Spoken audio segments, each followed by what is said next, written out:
Di era sekarang ini, banyak para pemuda yang terjun ke dunia kreatif. Mereka bisa membuat konten dan menyalurkan kontennya secara mandiri.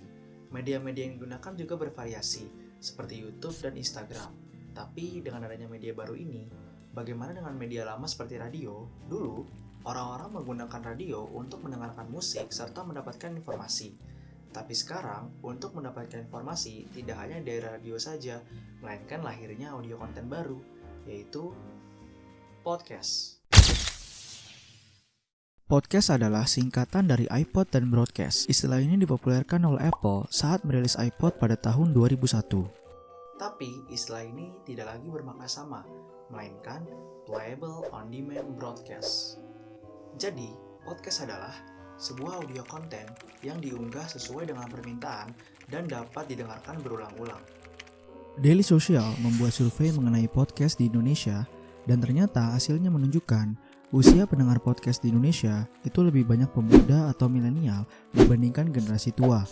Kepopuleran podcast di Indonesia juga digambarkan bahwa 70% responden kenal dengan podcast dan 80% lebih diantaranya pernah mendengar podcast dalam 6 bulan terakhir. Dari data perbandingan antara podcast dan radio, 25,29% memilih podcast, sedangkan 17,98% memilih radio. Ini menandakan mereka lebih dominan memilih podcast daripada radio. Lebih suka podcast atau radio? Podcast.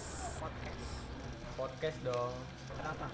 Karena podcast tuh lebih menarik untuk didengar, kayak kekinian banget gitu. Karena kalau podcast itu kan pertama kita udah ngeliat judulnya dulu kan, kayak jadi kita udah tahu nih kayak apa sih yang mau dibahas. Kenapa? Karena gue kalau dengerin podcast tuh lebih kayak suka dengerin cerita-cerita orang aja sih. Kalian bisa mendapatkan informasi serta hiburan yang lengkap serta jelas karena tidak ada jeda dalam pembicaraannya. Di Indonesia, banyak podcast-podcast yang sudah ramai pendengarnya, seperti Do You See What I See, Rapot, Menjadi Manusia, Level Up, dan masih banyak lagi. Terkenalnya podcast juga ditandai dengan dibelinya Gimlet dan Anchor oleh Spotify. Selain itu, Indonesia juga sudah memiliki aplikasi dan website sendiri untuk mendengarkan podcast, seperti Inspigo dan podme.id. Ini menunjukkan bahwa podcast sudah memiliki pasar yang tinggi untuk dikembangkan. Terus, bagaimana dengan nasib radio?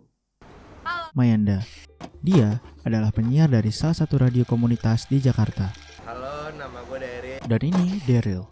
Dia juga adalah penyiar dari salah satu radio komunitas di Jakarta. Dan ini alasan mereka memilih radio. Karena radio tuh everlasting, jadi kayak walaupun zaman sekarang udah maju, udah ada podcast, udah ada segala macam, tapi radio tuh tetap menjadi pilihan untuk kita di saat lagi bosen atau lagi mumet gitu, pasti ujung-ujungnya dengerin radio. Karena menurut gue radio itu banyak orang yang minat dan radio itu keren dan masih ada aja yang mau dengerin sampai sekarang. Menurut mereka, radio adalah media everlasting yang dimana walaupun sudah ada internet dan podcast, radio tetap menjadi pilihan untuk didengarkan. Yang membuat podcast dan radio berbeda adalah kalau podcast itu lebih jujur dan bebas, sedangkan radio lebih menjaga kata-kata. Tidak seperti radio, podcast memberikan fleksibilitas waktu untuk mengakses konten bagi para pendengarnya. Untuk medianya sendiri, tentu radio membutuhkan frekuensi tertentu atau bisa lewat web streaming. Sedangkan podcast mempunyai media yang menyediakan layanan tersebut seperti Spotify, Google Podcast, SoundCloud, Anchor, dan lain-lain. Nama-nama radio terkenal juga tetap dan masih mengudara di Indonesia seperti Prambors Radio, 98,7 Gen FM, Trax FM, dan masih banyak lagi. Radio juga mempunyai istilah dan hal yang beda dari audio konten yang lain, yaitu theater of mind dan element of surprise. Namun dengan semua itu, apakah audio konten baru seperti podcast bisa mengalahkan radio dan menggantikan semua hal tersebut? Enggak sih, karena menurut gue dia punya kelebihan dan kekurangannya masing-masing. Dan karena kesukaan orang atau selera orang kan beda-beda, ada yang suka podcast, ada yang suka radio. Ya, kalau untuk segmentasi pasar sih masing-masing ya. Kalau menurut gua sih, kalau untuk masalah industri, radio masih tetap fighting sih sampai sekarang. Enggak, karena dari tahun ke tahun radio walaupun ada YouTube, ada internet, ada segala macam, radio tetap ada dan radio tetap berdiri karena tadi sebelumnya udah gue bilang radio itu everlasting.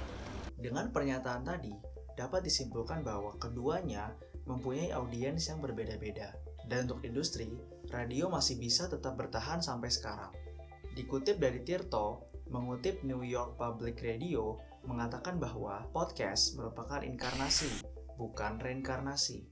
Jadi, ini semua bukan masalah kalah dan menang, melainkan para pemuda yang harus sadar akan media-media baru dan belajar dari media yang lama. Sehingga kita para pemuda atau milenial bisa memanfaatkan media-media ini dengan sebaik-baiknya. Cukup sampai di sini dan terima kasih telah menonton.